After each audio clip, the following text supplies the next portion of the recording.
El Centro de Monitoreo de Transparencia y Democracia de Acción Ciudadana presenta Hablando de Transparencia, Elecciones 2021. Muy buenas tardes y gracias por sintonizar otra emisión más de Hablando de Transparencia, un espacio radial que tiene todos los jueves Acción Ciudadana por la señal de Vive FM 102.1. Les saluda cordialmente Denise Iliasa y Eduardo Escobar. Sí es, y esta tarde pues traemos otro tema más del cual vamos a conversar. Así es, siempre enfocándonos en los preparativos que se están desarrollando para el evento electoral.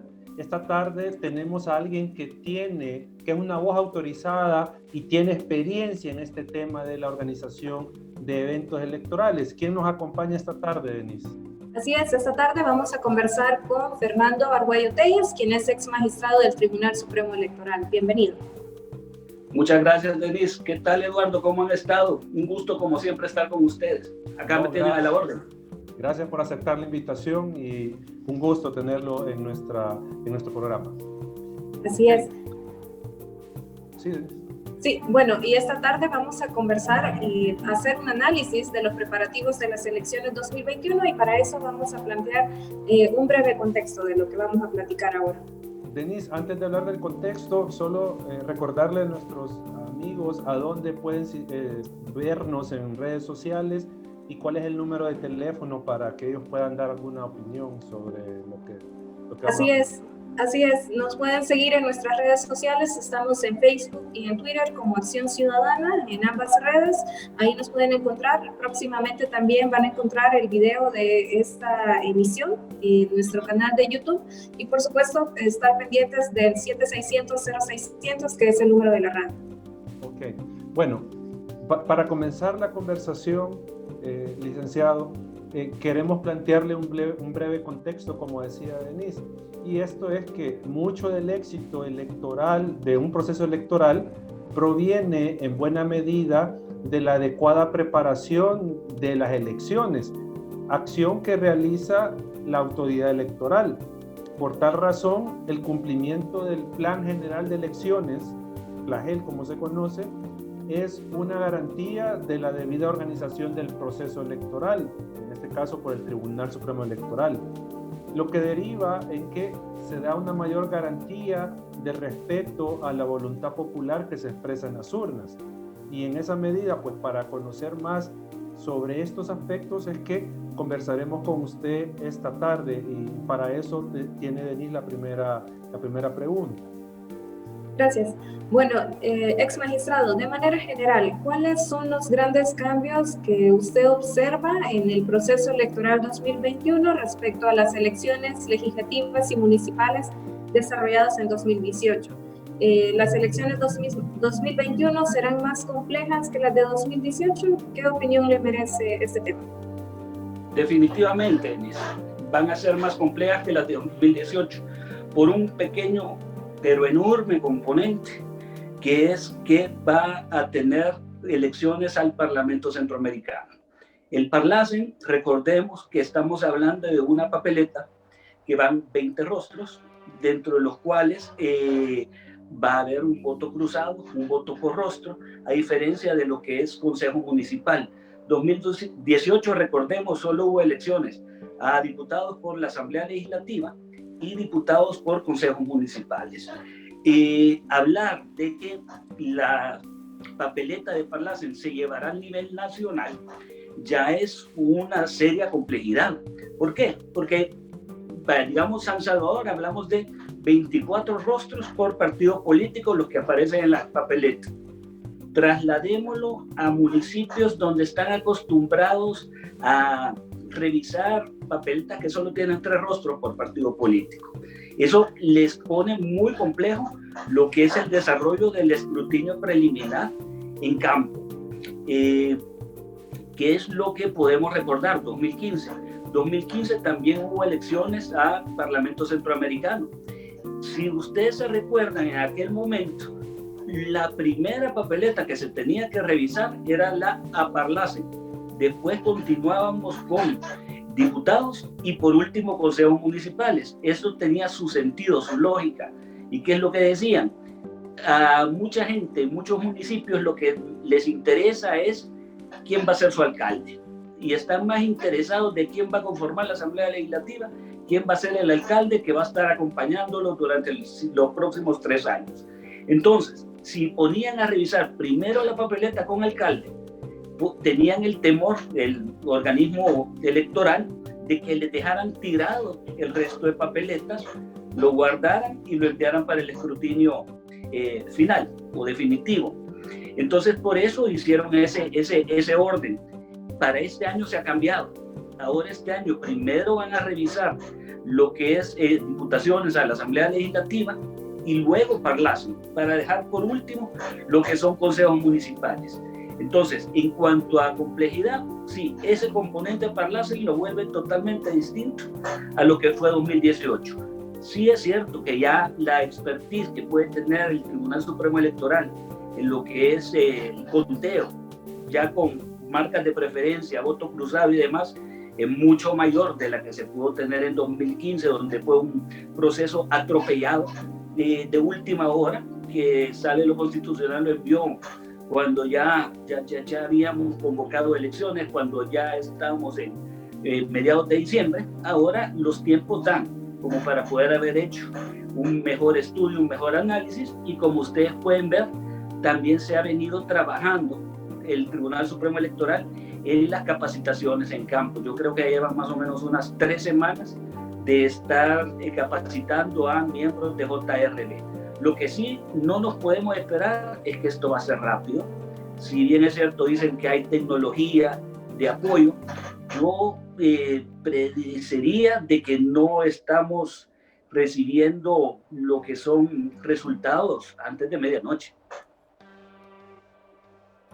Ok, y también aquí, magistrado, una novedad, como usted ya lo mencionaba, el tema de la tecnología, que será un apoyo que tendrán las mesas para hacer el escrutinio definitivo, preliminar, que eso sería también una novedad de este proceso electoral. Correcto. ¿Por qué? Los procedimientos siempre se hacen en lo que va a ser la mesa de elecciones, o sea, no, según lo que yo he podido notar, más o menos los procedimientos de separación de las papeletas por partido político, separación de las papeletas que van con voto cruzado, los votos nulos, los votos impugnados en papeletas en blanco, no utilizadas, toda esa separación se va a hacer en papel tal cual, como siempre se ha hecho. Y luego de eso, ya para facilitarle a los miembros integrantes de JRB, ya lo que es el poner los datos y los números que se van a ir llenando, que se llenaban antes en los folios, en las actas en papel, ahora va a ser con uso de tecnología que se va a realizar y que posteriormente se imprimiría lo que es el acta correspondiente. Esto debería ser más fácil, más ágil. ¿Qué sí podría tener alguna preocupación? Están capacitados los miembros de mesa, quizás en municipios bastante alejados, de poder utilizar ese tipo de tecnología. Ahí me da algún temor. ¿Por qué? Porque por muy amigable que sea la tecnología, estamos hablando de ocupar un escáner, estamos hablando de ocupar un impresor, una laptop seguramente, una batería, una serie de equipos que tienen que ser instalados y adecuadamente puestos en marcha, con todas las seguridades que debe de tener para evitar de que haya cualquier fuga de información o demás. Entonces sí, ese tema no me deja de preocupar un poco. Debido a su experiencia como magistrado del Tribunal Supremo Electoral y para conocimiento de la ciudadanía, en general, ¿cómo se prepara el Tribunal Supremo Electoral en una elección como la del 28 de febrero? ¿Cuáles son los preparativos básicos que a la fecha ya deben de estar ejecutados por la autoridad electoral para que la elección se pueda desarrollar sin contratiempo? Tal cual usted lo planteó, Eduardo, recordemos que para todos los procesos de elección se hace un plan general de elecciones, el famoso PLAGEL, ¿verdad? En el PLAGEL se enmarcan todas y cada una de las actividades previas incluso al inicio del proceso electoral, con la convocatoria de elecciones, hasta ya cuando se ha de hecho realizado el escrutinio definitivo, la entrega de las certificaciones, de la documentación que va a habilitar a los diputados, a los consejos municipales a formar parte ya de ellos. Y entonces toda esa preparación se realiza fácilmente con un año y medio de antelación. ¿Cuál es el primer reto que siempre se ha topado en el organismo electoral? El primer impasse, podríamos decir, tema sendario, es decir, disposición de recursos. Eso llevamos fácilmente, que se podría llevar unos 5 o 6 procesos electorales donde el traslado de recursos se ha dado de manera tardía. No se ha recortado lo que son fondos a la autoridad electoral de la que solicitan versus lo que el Ministerio de Hacienda pone. Entonces, ese es un primer gran reto que tiene la autoridad electoral y que muchísimas veces genera retrasos en lo que es el calendario. He podido escuchar a magistrados del Tribunal Supremo Electoral donde plantean de que van en tiempo, que hasta ahorita pues todo el proceso se está realizando en tiempo y de manera adecuada. Siempre hay complicaciones en emisión de papeletas, en que quizás algún procedimiento de licitación o de lo que fuese se cayó porque no cumplió una empresa. Hay una serie. ¿No vería usted con su experiencia algún problema con el retraso que se ha dado en San Salvador para imprimir la papeleta? Fíjate que San Salvador es la papeleta más complicada. ¿Qué es lo que creo que tendrían que haber hecho ya? No me extrañaría de que ya se habrá hecho. Es imprimir ya de una sola vez el anverso. Se imprime el anverso y se quedan esperando a que se resuelva la controversia que pudiera haber salido y en su momento pues mandar imprimir. Pero sí, la papeleta de San Salvador es la más compleja, de una buena cantidad de papeletas la que se imprimen. Solo entre San Salvador, La Libertad, Santa Ana ya superamos fácilmente el 60% de lo que son las papeletas, ¿no?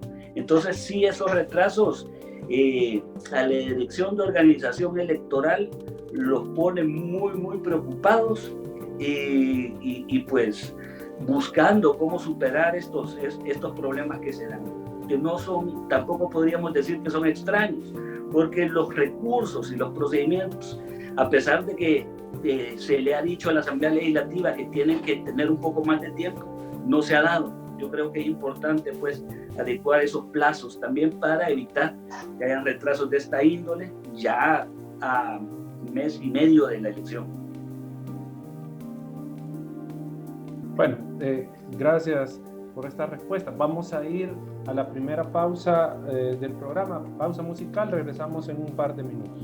Gracias por continuar con nosotros. Estamos en Hablando de Transparencia, un espacio radial que tiene Acción Ciudadana todos los jueves por la señal de Vive FM 102.1. Y esta tarde, ¿con quién conversamos, Eduardo?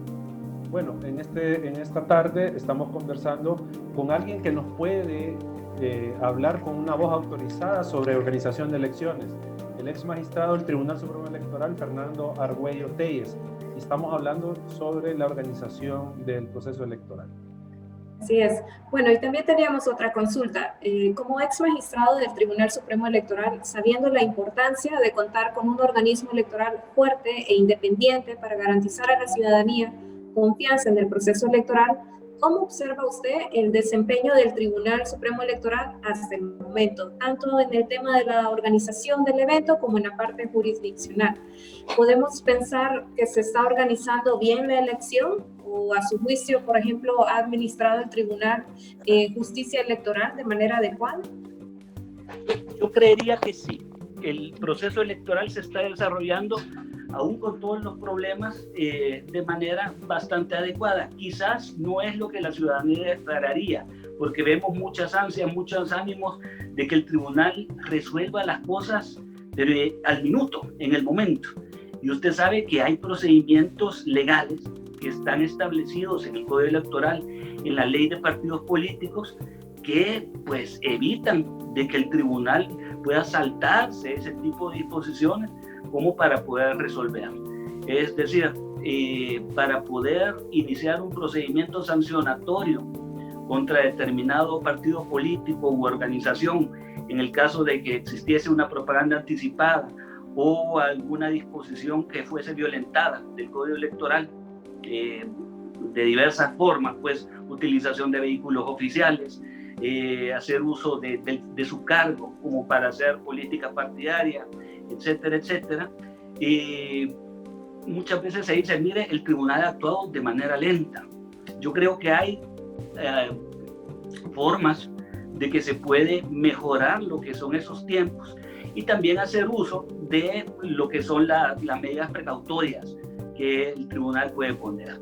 ¿Qué es lo que no podemos ver? Un tribunal que pase 24/7 reunido resolviendo cuestiones de propaganda anticipada, de recursos que se implementan, porque sencillamente, a diferencia de otros países, el organismo colegiado, el Tribunal Supremo Electoral, tiene tanto facultades administrativas, que son organizacionales del proceso electoral, de lo que va a ser el día a día del desarrollo de ese proceso, y facultades jurisdiccionales, que es impartir justicia en los casos de que se hubiera violentado alguna disposición electoral, ya sea del código o de la ley de partidos políticos.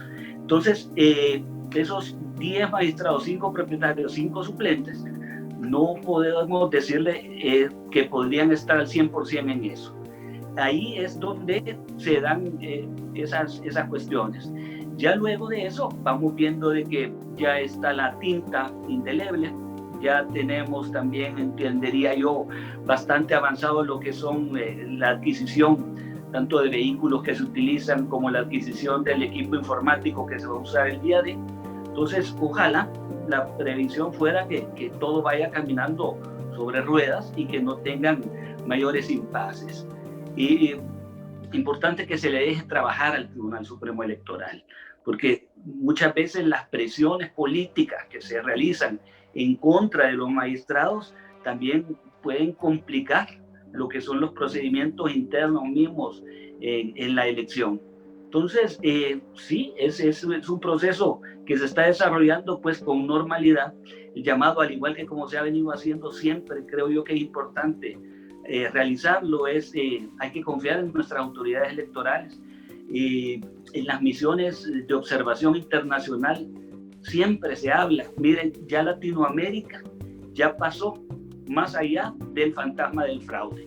Ya no se debe de estar pensando, miren, va a haber en estas próximas elecciones un fraude electoral, sino que lo que se tiene que pensar es cómo lograr más transparencia, cómo lograr mejores procesos, retos que vienen como el mismo caso de cómo vamos a hacer con un tema de medidas de bioseguridad y alejamiento social producto del COVID-19. Todos esos son los retos que se tienen ahora como autoridad electoral. Yo creo que ese fantasma de miren, nos van a hacer fraude y por eso vamos a llegar a botarles los portones del tribunal, no es bueno, no es bueno. Ya deberíamos de parar con eso y pues buscar apoyarle, sí, generarles los controles ciudadanos que el Tribunal Supremo Electoral necesita. Instituciones como Acción Ciudadana, que están siempre presentes monitoreando la labor, son importantísimas y también hacen que el tribunal pues haga mejores funciones. De eso mismo se trata, creería yo. Magistrado, usted mencionaba el tema de las medidas de bioseguridad y ayer se hacía público que, o ahora, no me recuerdo, que un día de estos, perdón, que el tribunal no había recibido el presupuesto para las medidas de bioseguridad, no tenía el presupuesto. Entonces, eso complica también la labor del tribunal. Claro, porque me imagino que el tribunal lo que estaba previendo era, si un ciudadano no llevaba mascarillas, se ponía a disposición del ciudadano lo que eran las mascarillas. Poder contar con guantes para los miembros integrantes de mesa, poder estar cambiando esos guantes, cambiando mascarillas, sanitizando lo que son las mesas. Hay una buena cantidad de disposiciones que se deben de tomar. No todas son de dinero, ¿verdad?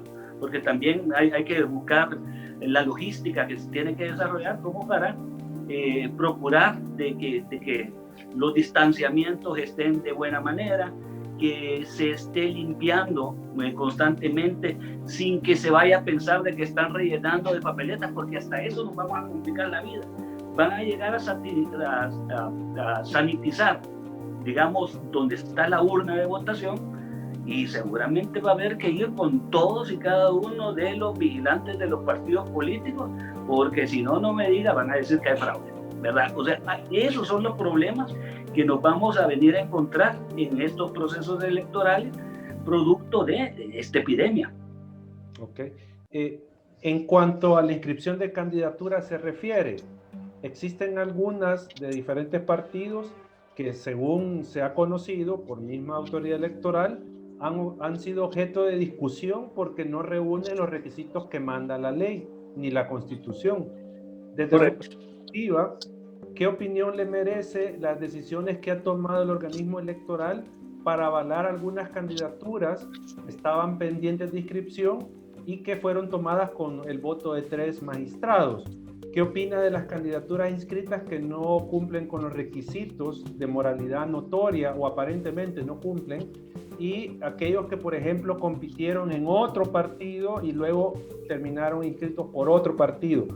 ¿Está bien lo que ha resuelto el tribunal o qué valora usted sobre esos puntos? Volvemos al tema, es un organismo colegiado de 5 cabezas, tratando de interpretar lo que el Código Electoral establece, ¿no? Y es lo que la ley dice, y la Sala de lo Constitucional ha dicho. La máxima autoridad en materia electoral es el organismo colegiado, y ellos tienen pues la facultad de interpretación y aplicación de lo que es el código. Personalmente hay algunas que yo veo total claridad porque se han denegado. Es decir, caso de transfugismo, caso Santana, por ejemplo. Si nosotros vemos ese caso, pues ya la candidata a diputada había participado en un consejo municipal dentro de este periodo. Entonces, la ley es clarísima y no se puede hacer ningún tipo de excepción en permitirle la participación con otro partido político. Eso, pues, más claro que el agua. Yo creo que ahí no hay mayor tipo de decisión que tomar. Primero se ve en Junta Electoral Departamental, luego los recursos los resuelve el Tribunal Supremo, ya estaba resuelto. Hay otros, Eduardo, que sí, no conozco los casos de manera cercana, más que lo que se ha hablado, pero me quedan dudas, Eduardo, o sea, de qué es lo que si se aplicó bien o se aplicó mal. Por ejemplo, aquellos candidatos que participaron en internas de otro partido político, pero vaya a saber lo que dice el transfugismo, la Constitución de la República y lo que dice el Código Electoral. El Código Electoral no le habla de participación en internas de partidos, sino que el transfugismo se da para aquellos casos que sean miembros de la Asamblea Legislativa o de un Consejo Municipal, y que estos miembros de la Asamblea Legislativa o Consejo Municipal quieran participar para volver a ser miembros de cualquiera de estos 2 institutos o dentro con la bandera de otro partido político. Entonces, en ese caso, ¿hasta qué nivel de interpretación podemos llegar de que se está fraguando un fraude de ley o no se ha aplicado la Constitución? Yo creo que eso ya son temas bonitos que entre esa ley constitucional a definir. Ya son temas constitucionales más que lo que es la norma electoral como tal, porque si nos vamos a norma electoral como tal, en ese caso no hay transfugismo. Y en el caso, magistrado, de las candidaturas, por ejemplo, de Walter Araujo y Margarita Escobar, que se ha alegado que no tienen la moralidad necesaria, ¿qué valoración hace usted, digamos, de esos temas que está conociendo el tribunal? Sí, definitivamente esos son de los temas más complicados. Llegar a determinar en qué consiste esa moralidad notoria, cuál es el nivel de participación que ha habido. Yo creo que los casos son distintos y posiblemente se podrían resolver de manera diferente. Y ahora, en estos momentos, ya la transparencia o la exposición que dan las redes sociales a cualquier tipo de aclaración o declaración que haga determinada persona puede dar lugar a considerarse de que no tiene la moralidad suficiente como para participar y por ende dejársele afuera de la contienda electoral. Y cuando usted fue magistrado, ¿qué evaluación hacían ustedes de la moralidad notoria de las personas? Perdón que lo interrumpí. Sí. Miren, más que todo eran los requisitos que establece la Constitución. Le voy a ser sincero, nunca nos metimos ni tampoco llegó un recurso que yo recuerde a plantearnos ese supuesto, como de no se inscriba por falta de moralidad notoria y pues llegar a profundidad a conocerlo. Yo creo que esto también van a ser supuestos que van a tener que ser conocidos en sala de lo constitucional. Ya vimos que hay 3 votos a favor y 2 en contra en los 2 casos estos. ¿Qué es lo que sucede ahí? No puede haber una decisión como organismo colegiado. O sea, el Código Electoral es bien claro en que las decisiones se toman con 4 votos del organismo colegiado en este supuesto, especialmente porque fíjense que en algún momento hubieron magistrados de los organismos colegiados anteriores que consideraban, mire, para no trabar tanto las carretas, aquellos primeros procesos que se puedan tomar con 3 y los recursos que sean con 4. La ley no distingue eso, pero acá estamos en presencia de un recurso. Definitivamente se tiene que resolver con 4. Ahora bien, ¿qué es lo que va a pasar? Yo recuerdo que ya hubo precedentes sobre estos casos. ¿A dónde nos vamos? No sé cómo estamos de tiempo para la pausa, como para poder... Si quiere, ponemos pausa y cuando regresemos continuamos con esta idea suya, porque es un dato interesante, luego de la pausa. Así que vamos a la pausa musical y luego regresamos. Gracias por continuar con nosotros. Estamos en Hablando de Transparencia, un espacio radial de acción ciudadana que tiene todos los jueves de 4 a 5 de la tarde por la señal de Vive FM. Esta tarde estamos conversando con el ex magistrado del Tribunal Supremo Electoral, Fernando Arguello Tellez. Así es. Ex magistrado, usted nos estaba planteando su postura sobre el tema de las inscripciones de candidaturas y el tema del quórum necesario para la votación en el tribunal. Por la pausa dejamos a mitad la idea, así que... Correcto. Tiene la palabra. ¿En qué consistía esto? Las decisiones en el marco de inscripciones de candidaturas, según el Código Electoral, se necesita de 4 votos. Esos 4 votos, pues definitivamente que no se alcanzaron en ninguno de los 2 supuestos que estamos hablando. Quedaron 3-2 en estos casos. Entonces, ¿hay precedente de esto? Sí, ya lo hay. E interesante, bien interesante. Si te recuerdas, para el caso de que Sala de lo Constitucional había ordenado se tomara decisión en cuanto a cancelación de los partidos PDC y PCN. En ese supuesto, pues también hubo un problema de que no se logró tomar una decisión y quedaron 3-2 el caso de las votaciones. Entonces, ¿qué sucedió? Quienes tenían la mayoría de 3 dijeron no, esto va a proceder y así lo vamos a ir y vamos a cancelar a los partidos políticos. Vino uno de los partidos políticos y no se allanó a ese proceso de cancelación. Este fue el PCN.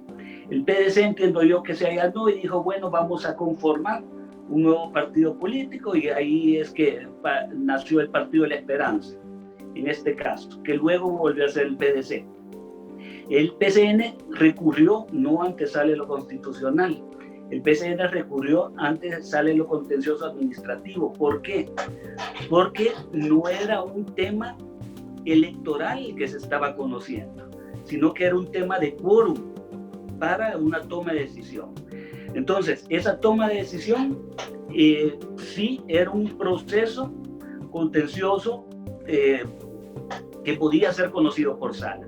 Sala falla y dice, no, miren, esto se tomó de mala manera, la decisión, vuelve al Tribunal Supremo Electoral a sentarse hasta que no tomen decisión y reviértase los procesos de cancelación de los partidos PCN y PDC hasta que no se pongan de acuerdo. Eso fue la resolución de Sala de lo Contencioso. ¿Qué sucedió? El presidente de aquel momento del Tribunal Supremo Electoral, Eugenio Chicas, solicitó una explicación a Sala de lo Constitucional. Y bajo la vía de explicación, Sala de lo Constitucional aclaró y declaró de que el procedimiento había sido válido. Un poco extraño, ¿no? Hay que irse a estudiar de nuevo cuál fue el espíritu de esa resolución de Sala de lo Constitucional, pero dio pauta pues a que los procesos de cancelación quedaran en firme. Y así pasó. Ahora vamos a ver, ya hay recurso interpuesto, entiendo yo, por al menos uno de los casos, que esta ley constitucional estaría por resolver. Veremos qué es lo que sucede, si es dentro de estos tiempos, porque si no nos vamos a encontrar con un problema, y un problema serio. Si se imprime la papeleta y sale lo constitucional, luego dice de que la decisión no está tomada y queda fuera ese candidato, ¿habrá tiempo como para volver a hacer la papeleta? O como ese rostro va a ir un suplente, ¿cuál sería la decisión que tomaría el Tribunal Supremo Electoral bajo un caso así? Sí está complicado. Interesante. También quisiéramos cambiar un poquito de tema. Sabemos, ex magistrado, que durante cada elección es común escuchar algunas voces de actores políticos que expresan la posibilidad del cometimiento de un fraude electoral proveniente de un conjunto de ciudadanos opositores o bien desde el mismo organismo electoral. Desde su perspectiva, ¿cuáles serían las condiciones necesarias para experimentar una situación de este tipo? Y también, ¿qué elementos del sistema electoral garantizan que no suceda fraude? Yo creo que las condiciones están dadas para que no pueda existir un fraude, ¿verdad? ¿Qué es lo que podría haber? Una complicación en cuanto a escrutinio preliminar. Un panorama estilo 2015, donde pues falló el escrutinio preliminar. Pero ¿qué es lo que sucede, Denis? Sencillamente ese solo es para calmar ansias, es decir, para que la población ya sepa más o menos quiénes son los partidos que van a conformar y bajo qué número en Asamblea Legislativa, quiénes van a ser sus futuros consejos municipales, pero lo que en realidad cuenta es los datos que se toman en escrutinio definitivo. Es decir, aquel que se empieza dentro de las 72 horas de haber terminado la elección.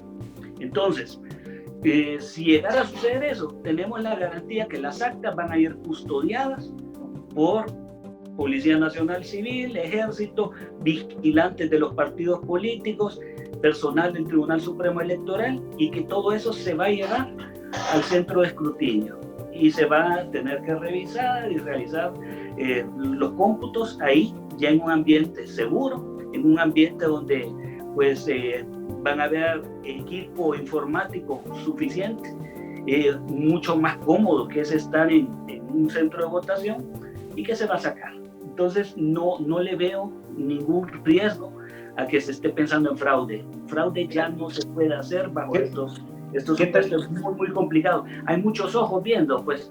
¿Qué tendría que pasar para fraude? ¿Qué tendría que haber? O sea, ¿qué es lo que diría usted? Aquí sí hay fraude. O sea, porque a veces la ciudadanía escucha la palabra fraude, pero no sabe qué son los elementos del fraude. Entonces, ¿qué cree usted? ¿Qué debería de pasar? O sea, para que la gente sepa qué es fraude, ¿qué es lo que debería de pasar? ¿Qué debería de pasar? Mire, lo que nadie quiere que pase, definitivamente, que retrocedamos a los años 60, 70, donde se llenaban las papeletas, las urnas de boletas llenadas al gusto del cliente, ¿verdad? Y que muchas veces eran elementos de seguridad los que participaban en ese tipo de actuación. Eso es lo que podríamos llamar fraude. Que falle un sistema de escrutinio de mesa no le podría llamar fraude. Podría llamarse, como usted quiera, un tremendo fallo del tribunal o que faltó capacitación. Pero fraude es definitivamente que se manipule de forma tal las papeletas y el resultado del mismo como para dar lugar a un cambio de votación de lo que la gente realmente reflejó. Entonces, no creo. Íbamos a hablar también, entiendo yo, de observación. Cuando hay más de 15,000, 20,000 personas que están observando el proceso electoral y desplegadas a nivel nacional, muy difícil que la gente se anime a hacer cualquier tipo de acción que fraudulenta. De eso íbamos a hablar precisamente, magistrado. Para garantizar la transparencia de cualquier proceso electoral, la observación electoral es una herramienta de control que ayuda a garantizar que el proceso electoral, la integridad del proceso electoral. En este sentido, cuán importante será o es el papel de la observación electoral nacional e internacional en las elecciones 2021, sobre todo frente a esto que hemos hablado del fraude electoral que algunos sectores están levantando. Importantísimo.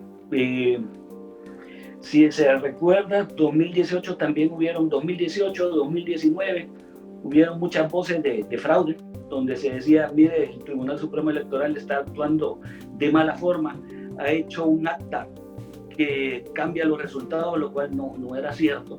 ¿Y qué implicaciones tuvo el tener tantos ojos y tanto apoyo de parte de organismos de observación? Y que sencillamente ellos de primera mano podían constatar lo que era la actuación del organismo colegiado, de lo que era el Tribunal Supremo Electoral y los miembros de cada uno de los organismos temporales electorales. Pues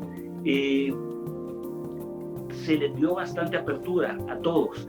O sea, ahí teníamos observadores internacionales, vamos a hacer referencia de la OEA y vamos a hacer referencia de la Unión Europea, que destacaron pues una buena cantidad de personas a darle seguimiento, no solo al día de la elección, que muchas veces, digamos, las misiones de observación nacionales se dedican casi que exclusivamente al día de la elección. En el caso de OEA y de lo que era la Unión Europea, se venían a desplegar muchas veces 2-3 meses antes a poder ver cómo se realizaban los procesos, cómo se venía desarrollando, cómo estaba el ambiente, hasta lo que era la elección y posteriormente el escrutinio. Si las cosas se ponían muy duras o muy complejas, incluso ampliaban los procesos de observación a una semana más, 2 semanas más, como sucedió en el 2015, para poder acompañar al organismo electoral. Cuando algo no le parecía o tenía sospechas de que algo raro estaba sucediendo, los organismos, las misiones de observación internacional, se abocaban al organismo colegiado y le preguntaban, mire, acá qué está pasando, explíquenos. Y ya pues el Tribunal Supremo Electoral se encargaba de explicar qué es lo que estaba sucediendo, dónde estaba lo que supuestamente podría generar controversias y aclararles todas y cada una de las cosas. Y todo eso se plasmaba luego en un informe de la misión electoral posterior que se entregaba también al Tribunal Supremo Electoral y se hacía de conocimiento público. Entonces, 2021, la participación de las misiones es fundamental. Yo creo que, y lastimosamente creo yo que no vamos a tener una participación tan amplia de Unión Europea, por ejemplo, que es una misión muy seria. O sea, la Unión Europea se toma muy en serio lo que es su tema, pero entiendo yo que por cuestiones mismas del COVID, de temas presupuestarios, no ha podido pues planificar una misión tan grande como la que podría haber traído en ocasiones anteriores. Es una lástima. Ojalá OEA sí venga preparada con mayor fuerza, porque no solo lleva gente de campo, lleva especialistas también que conocen de los temas informáticos, de cómo funcionan los sistemas. Entonces también de alguna manera dan garantía de lo que se está haciendo atrás de lo que la gente está viendo. Así es. Bueno, vamos a ir a la siguiente pausa musical y ya regresamos. Buenas tardes y gracias por seguir con nosotros en Hablando de Transparencia, un espacio radial de Acción Ciudadana por la señal de Vive FM. Recuerde que esta entrevista estará disponible para que usted la pueda escuchar y también ver por el canal de YouTube de Acción Ciudadana. También puede seguirnos en nuestras redes sociales como Acción Ciudadana y como Centro de Monitoreo de Transparencia y Democracia. Como hemos venido mencionando previamente, ¿con quién estamos conversando ahora? Estamos hablando con el ex magistrado Fernando Arguello Telles, magistrado del Tribunal Supremo Electoral, sobre el proceso de organización del evento electoral y igual aclarándonos algunos puntos de todo este proceso electoral. Así es. Bueno, y ahora quisiéramos hablar un poco acerca de la tecnología en mesa, ex magistrado. A diferencia de la elección legislativa 2018, el TCE contará con tecnología en mesa para el procesamiento de datos y transmisión de resultados. Desde su punto de vista, ¿cómo la utilización de tecnología propia podrá facilitar el conteo de votos de las elecciones legislativas, municipales y parlacen que se van a desarrollar el 28 de febrero? Sí, definitivamente son diferentes tipos de tecnología la que se está aplicando ahorita, ¿ves?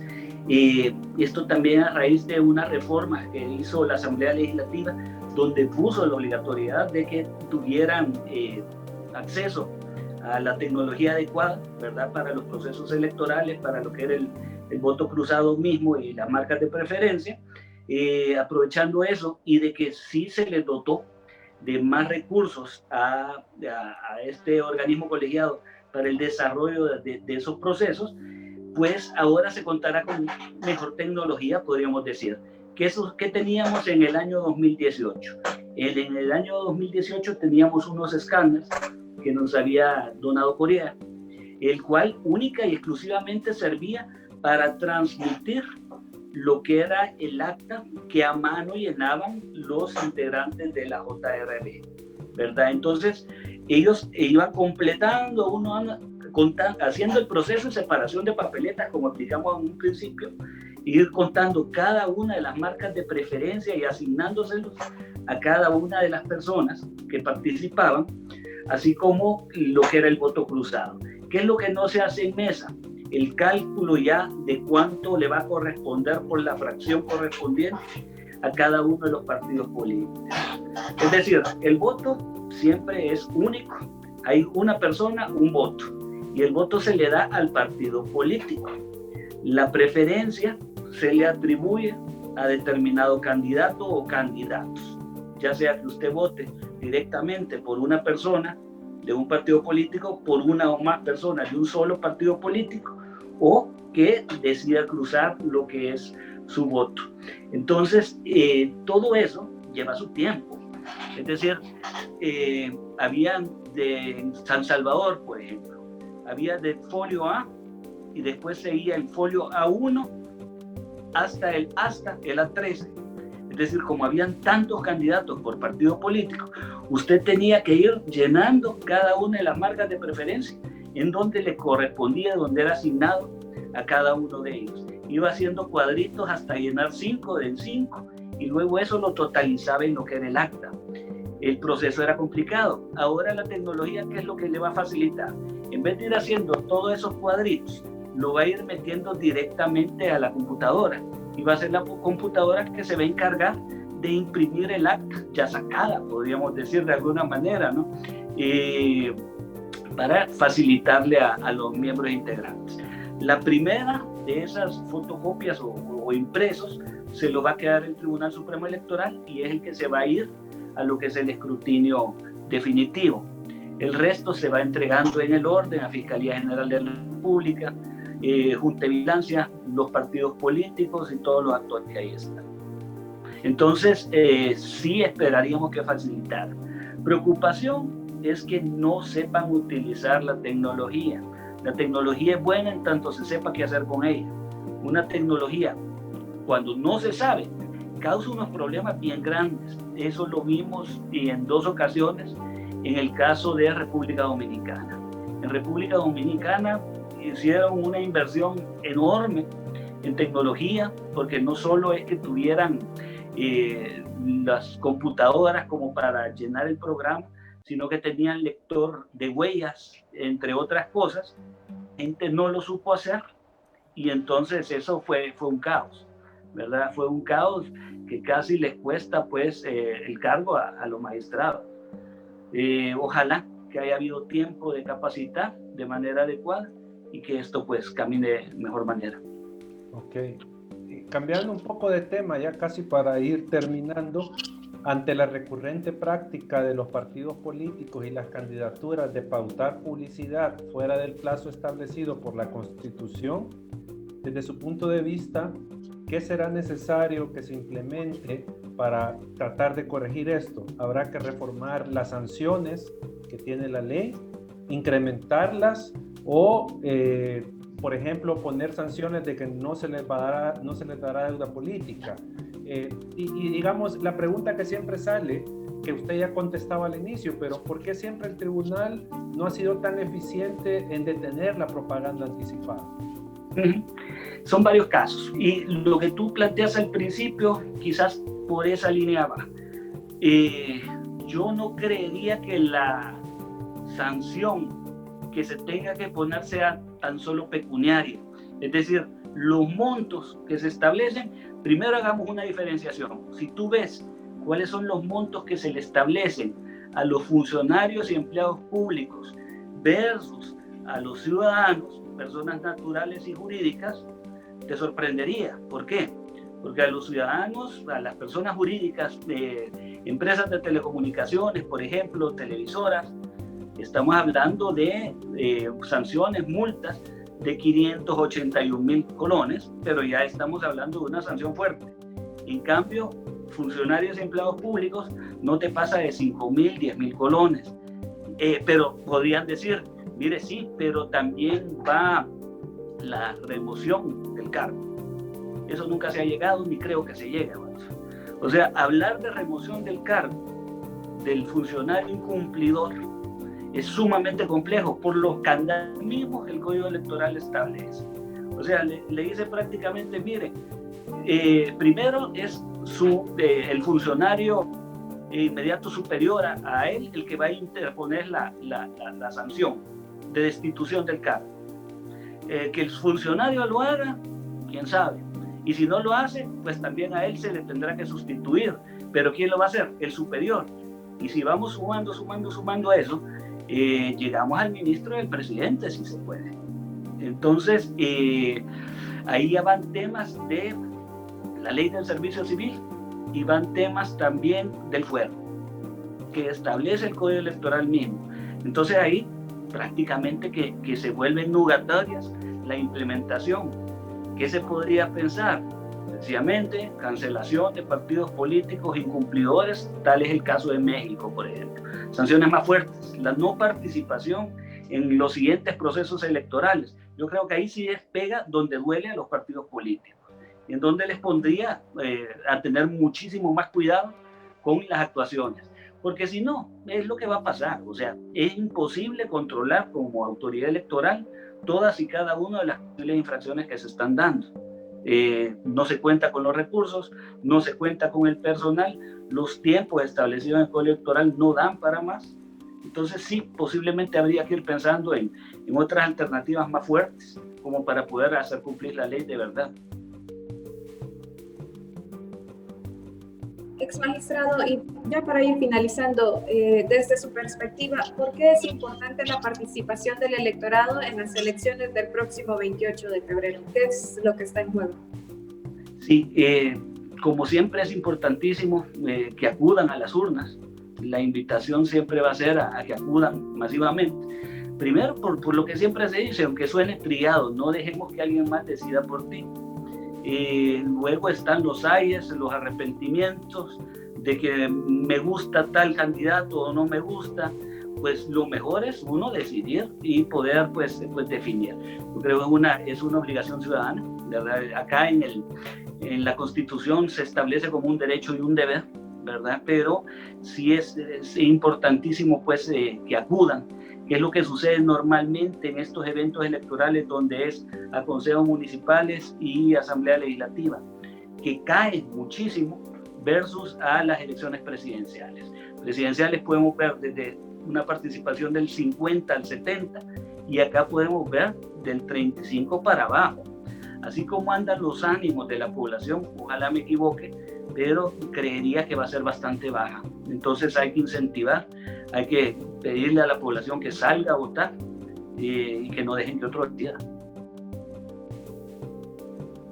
Bueno, así vamos a dar por concluida la entrevista, no sin antes agradecerle mucho su tiempo por haberse tomado la molestia de acudir a nuestra convocatoria para hablar de estos temas que esperamos que a la ciudadanía le sirva de algo para ver todo el panorama del proceso electoral. Así que gracias, magistrado.